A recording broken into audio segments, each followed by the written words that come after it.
ಇವತ್ತು ನಾವು ಆಯುರ್ವೇದ ಪದ್ಧತಿಯಿಂದ ಮೊಡವೆಗಳನ್ನು ಹೇಗೆ ತಡೆಗಟ್ಟಬಹುದು ಅಥವಾ ಟಿಪ್ಸ್ಗಳನ್ನು ತಿಳ್ಕೊಳ್ಳೋಣ. ಮೊಡವೆ ಅಥವಾ ಆ್ಯಕ್ನೆ, ಪಿಂಪಲ್ಸ್ ಇದು ಸಾಮಾನ್ಯವಾಗಿ ಯಾರಲ್ಲಿ ಕಂಡುಬರುತ್ತೆ? ಈ ಯಂಗರ್ ಜನ್ರೇಷನ್, ಯೂಶ್ವಲಿ ಹುಡುಗಿಯರಲ್ಲಿ ಒಂದು 11-12 ವಯಸ್ಸಲ್ಲಿ ಶುರು ಆಗುತ್ತೆ. ಹುಡುಗರಲ್ಲಿ 13-14ರಿಂದ ಯೂಶ್ವಲಿ ಶುರು ಆಗುತ್ತೆ. ಓಕೆ, ಇದು ಮೇನ್ ಕಾರಣ ಏನು?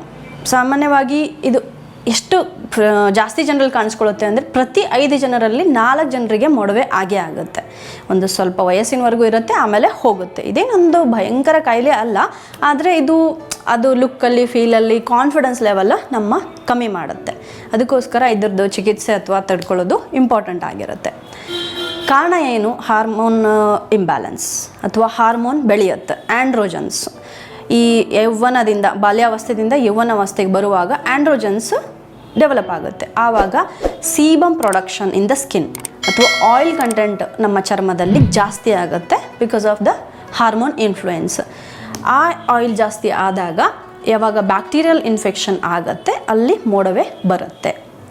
ಓಕೆ, ಸೊ ಇದನ್ನು ನಾವು ತಡೆಗಟ್ಟಲೂಬಹುದು, ಇದನ್ನು ನಾವು ಮೇಂಟೈನು ಮಾಡ್ಬೋದು.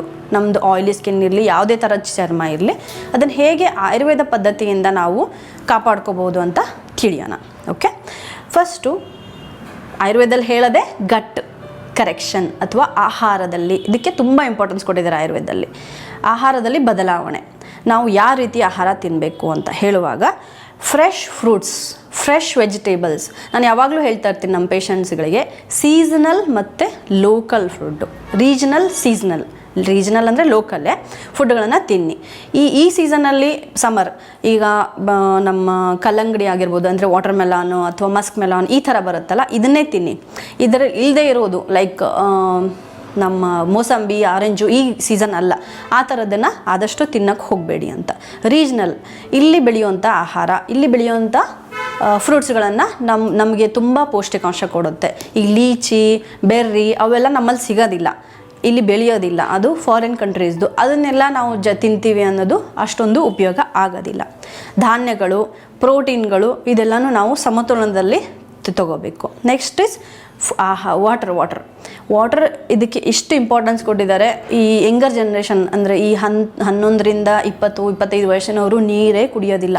ವಾಟರ್ ಬಾಟಲು ಎಲ್ಲ ಅವರು ಹಾಗೆ ತೊಗೊಂಬರ್ತಾರೆ. ಅವ್ರ ಪೇರೆಂಟ್ಸು ಕೂಡ ಕಂಪ್ಲೇಂಟ್ ಮಾಡ್ತಾರೆ. ವಾಟರ್ ಇಂಟೇಕ್ ಇಲ್ಲದೆ ಇರೋದ್ರಿಂದ ಕೂಡ ಟಾಕ್ಸಿನ್ಸ್ ನಮ್ಮ ಬಾಡಿಯಲ್ಲಿ ಫ್ಲಶ್ ಔಟ್ ಆಗೋದಿಲ್ಲ, ಅದು ಅಲ್ಲೇ ಕುಡಿಯುತ್ತೆ, ಇನ್ಫೆಕ್ಷನ್ ಲೆವೆಲ್ ಜಾಸ್ತಿ ಆಗುತ್ತೆ. ಇನ್ನೊಂದು ಹೇಳಬೇಕಂತಂದರೆ ಪಾನಿಪುರಿ, ಅದು ಇದು junk foods, oily foods, road side foods ಇದೆಲ್ಲ ಅನ್ಹೈಜಿನಿಕ್ ಒಂದು. ಮತ್ತು ಆಲ್ರೆಡಿ ಆಯಿಲಿ ಕಂಟೆಂಟ್ ಜಾಸ್ತಿ ಇರುವಾಗ ಇದೆಲ್ಲ ತಿನ್ನೋದ್ರಿಂದ ಮತ್ತೆ ನಮ್ಮ ಬಾಡಿಯಲ್ಲಿರೋ ಪಿತ್ತ ಜಾಸ್ತಿ ಆಗಿರ್ಬೋದು ಅನ್ಬೋದು, ಆಯಿಲಿನೆಸ್ ಜಾಸ್ತಿ ಆಗಿರ್ಬೋದು, ಮತ್ತು ಮೊಡವೆಗಳು ಕಡಿಮೆ ಆಗಲ್ಲ. ಅದನ್ನೆಲ್ಲ ಅವಾಯ್ಡ್ ಮಾಡಬೇಕು. Okay, next skin care routine, most important. ಈ ಪಿಂಪಲ್ ಆಗೋರನ್ನ ಪ್ರಾಪರಾಗಿ ಹಿಸ್ಟ್ರಿ ತೊಗೊಂಡ್ರೆ ದಿನಕ್ಕೆ ಎಷ್ಟು ಸರಿ ಮುಖ ತೊಳಿತೀರಾ ಅಂತ ಕೇಳಿದ್ರೆ, ಸ್ನಾನ ಮಾಡುವಾಗ ತೊಳಿತೀನಿ, ಬಿಟ್ಟರೆ ಮಲ್ಕೊಳ್ಳುವಾಗ ಒಂದೊಂದ್ಸರಿ ಹಾಗೆ ಮಲ್ಕೋತಾರೆ. So their skin care is very bad. ಒಂದು ಸಿಂಪಲ್ ಮುಖ ತೊಳೆಯೋದು ಇಲ್ಲ. ಸೊ ಅವ್ರು ಹೊರಗೆ ಅಡ್ಡಾಡಿರ್ತಾರೆ, ನಾವು ಅನ್ನೋಯಿಂಗ್ಲಿ 1000 ಟೈಮ್ ನಾವು ಮುಖನ ಮುಟ್ತೀವಂತೆ. ಮುಖ ತೊಳ್ಕೊಳ್ಳುವಾಗ ಅದು ಎಲ್ಲ ಒರೆಸುವಾಗ ಬಿಟ್ಟು ಅನ್ನೋಯಿಂಗ್ಲಿ ನಾವು ಅಷ್ಟು ಸರಿ ಟಚ್ ಮಾಡ್ತೀವಂತೆ. ಸೊ ಆ ಟೈಮಲ್ಲೆಲ್ಲ ಒಂದು ಸಣ್ಣ ಧೂಳು, ಕೀಟಾಣುಗಳು ಏನೇನೋ ಡೆವಲಪ್ ಆಗಿರುತ್ತೆ ಡೆಡ್ ಸ್ಕಿನ್ ಜೊತೆಗೆ. ಸೊ ಅದೆಲ್ಲ ಶೇಖರಣೆ ಆಗಿ ಬ್ಯಾಕ್ಟೀರಿಯಾ ಡೆವಲಪ್ಮೆಂಟ್ಗೆ ಈಸಿ ಆಗುತ್ತೆ. Okay, so face wash regular ಆಗಿ ಮಿನಿಮಮ್ 2 to 3 ಟೈಮ್ಸ್ ಭಾಳ ಇಂಪಾರ್ಟೆಂಟು. ಸೊ ಎಕ್ಸೆಸ್ ಆಯಿಲ್ನೂ ಕಡಿಮೆ ಮಾಡುತ್ತೆ, ಡರ್ಟ್ ಹೋಗಿಸುತ್ತೆ, ಮತ್ತು ಫ್ರೆಶ್ನೆಸ್ ಬರುತ್ತೆ.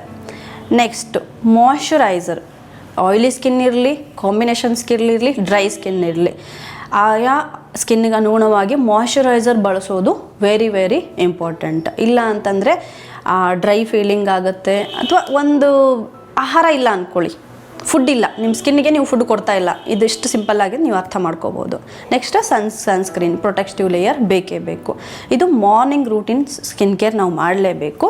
ಅದ್ರ ಹೊರತಾಗಿ ನಾವು ಏನು ಮಾಡಬಾರ್ದು ಅಂತಲೂ ನಾನು ಹೇಳ್ತೀನಿ. ಆದರೆ ಆಯುರ್ವೇದಿಕ್ಕಲ್ಲಿ ನಾವು ಕೆಲವೊಂದು ಪೌಡರ್ಸ್ನ ನಾವು ಬಳಸ್ಬೋದು, specially for the acne prone ಮತ್ತು ಆಯಿಲಿ ಸ್ಕಿನ್ಗಳಿಗೆ. ಅದೊಂದು ಹೇಳ್ತೀನಿ, ನೀವು ಬರ್ಕೋಬೋದು. ಗ್ರೀನ್ ಗ್ರಾಮ್ ಪೌಡರ್, ಹೆಸರು ಬೇಳೆ 1 ಪಾರ್ಟು, ಓಟ್ಸ್ ಪೌಡರು 1 ಪಾರ್ಟು, ಅದು ಬಿಟ್ಟರೆ ನಿಮಗೆ ರೈಸ್ ಪೌಡರ್ 1 ಪಾರ್ಟು. ಇದೆಲ್ಲ ಮನೆಯಲ್ಲೇ ಸಿಗುವಂಥದ್ದು. ರೀಠಾ ಅಂತ ಕೇಳಿದ್ದೀರಾ, ಈ ಸೋಪ್ ನಟ್ ಅಂತಾರಲ್ಲ ಅದನ್ನು ಕೂಡ ನಾವು 1/4 ಅಥವಾ 1/2 ಪಾರ್ಟನ್ನು ನಾವು ಉಪಯೋಗಿಸ್ಬೋದು. ಅದರಿಂದ ಸ್ವಲ್ಪ ನೊರೆ ಬರುತ್ತೆ, ವೆರಿ ನ್ಯಾಚುರಲ್.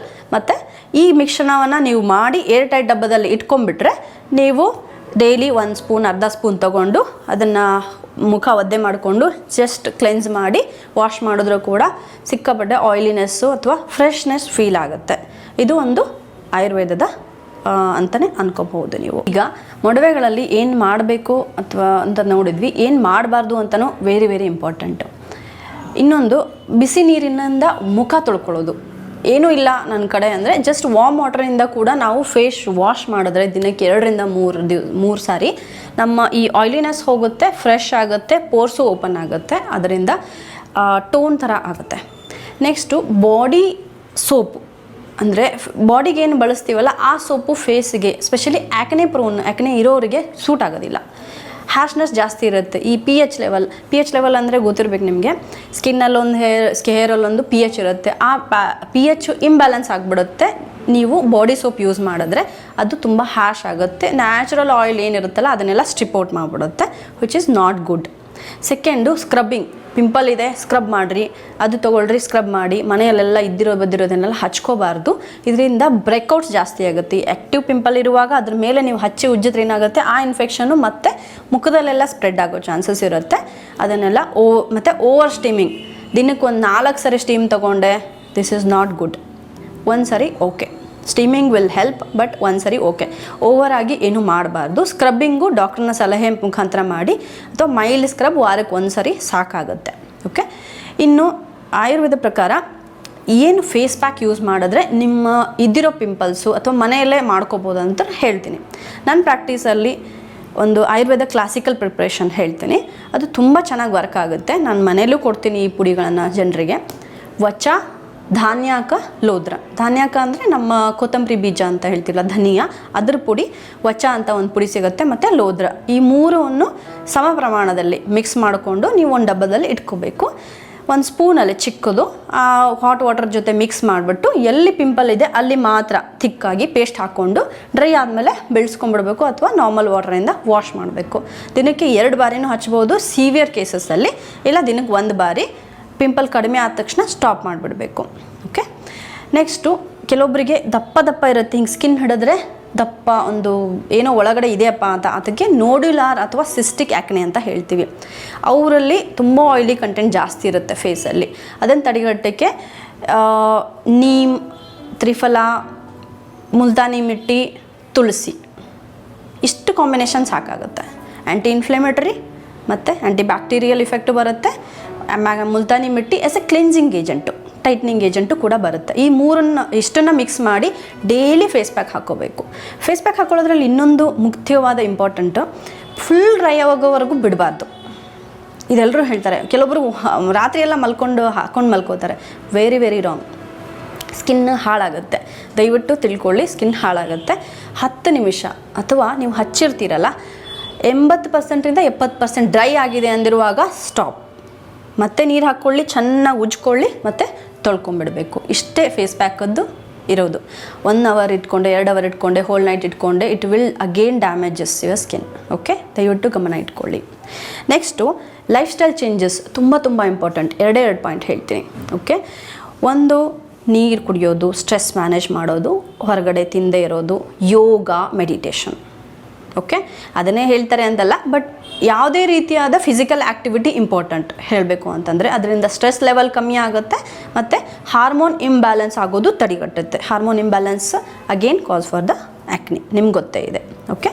ನೆಕ್ಸ್ಟು 5ರ ಪ್ರಕಾರ ಈ ವಾತನ ನಾವು ಕಂಟ್ರೋಲ್ ಇಟ್ಕೊಳ್ಳೇಬೇಕಾಗತ್ತೆ. ಅಪಾನವಾತ ಆಗಿರ್ಬೋದು, ಜೀರ್ಣ ಸರಿಯಾಗಿ ಆಗಬೇಕು, ಮತ್ತು ಪಚನಕ್ರಿಯೆ ಇವೆಲ್ಲ ಸರಿಯಾಗಿ ಆಗ್ತಿದ್ರೆ ನಮ್ಮ ಗಟ್ ಹೆಲ್ತ್ ಚೆನ್ನಾಗಿರುತ್ತೆ. ಗಟ್ ಹೆಲ್ತ್ ಚೆನ್ನಾಗಿದ್ದರೆ ಪೌಷ್ಟಿಕಾಂಶ ಸ್ಕಿನ್ನಿಗೆ ಚೆನ್ನಾಗಿ ಹೋಗುತ್ತೆ, ಇನ್ಫೆಕ್ಷನ್ ಆಗದೆ ಇರೋಂಗೆ ನೋಡ್ಕೊಳ್ಳುತ್ತೆ.